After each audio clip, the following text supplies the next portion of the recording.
do a little bit of review. Perfect. The problem is, what if you have like a book like this, okay? And you have review notes in here. What if a third of it you're just super weak on, and 2/3 of it you're really good? Call this a strength, we'll call this your weaknesses. If tomorrow I'm going to just read through, let's say, half of my weaknesses, which is good, and then the next day I read through the other half, then I have 3 days where I just read through my strengths. I'm not spending enough time specifically on my weaknesses. Because if you have, let's say, 2 buckets, you have your weaknesses and your strengths, right? Weaknesses are down here, they're dragging your score down. Your strengths are up here, they're pulling your score up.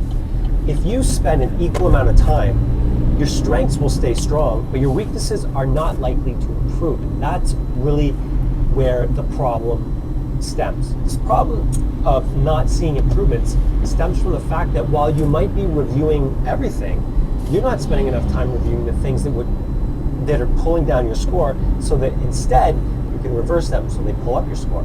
So how do we figure this out? So let's say we have a stack of index cards.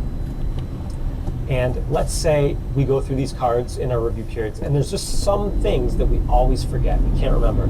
Take that information and put it into a weakness pile. Now when there's some things you're reviewing that you are strong at, you know you're strong, you know it, you don't have to really think about it. Put that into the strength pile. So you have a weakness pile and you have a strength pile. Now that can come down to, let's say you have all your notes in a book and you're saying, well, how am I supposed to separate this? Very easy. When you come to a page that has a weakness, put a big W or a star. Have something that when you look at it, you know it's a weakness. And then during your weakness specific review, you'll focus on that. And another thing you want to do is have a running list. And I've been talking about this a lot, but still a lot of students haven't heard this. Have a running list of weaknesses. And I mean, when you do questions, or you read through first aid, or you watch videos, and topics come up that A, you're not 100% comfortable with, or B, if you're doing questions, something that you made mistakes in, open your computer.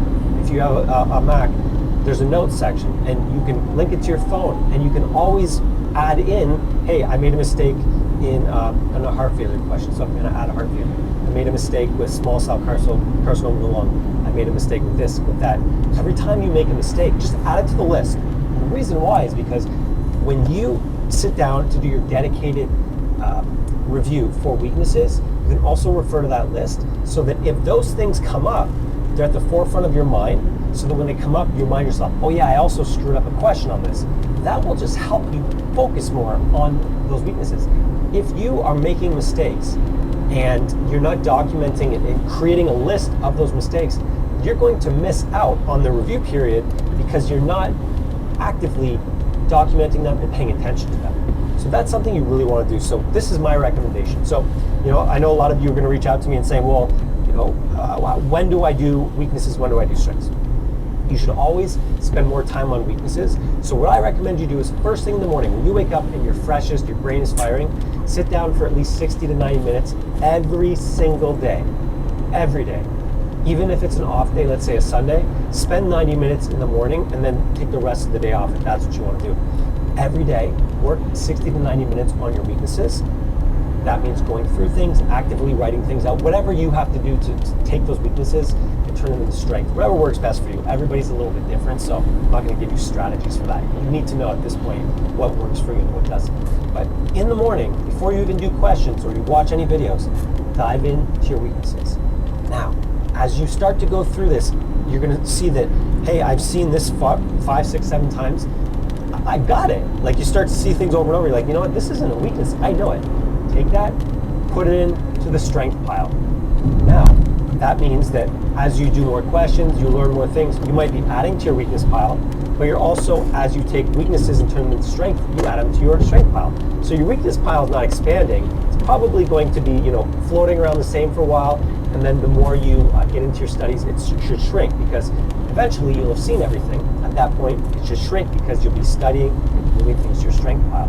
Now, when your weakness pile is bigger, spend more time on that. Eventually, you get to a point where you don't have many weaknesses. You'll just have a big, thick pile of strength. Then you can do an hour in the morning, an hour in the evening. But at this point, you're just making yourself stronger and stronger and stronger. So you see, this is key. identify your weaknesses, and have a dedicated time period every single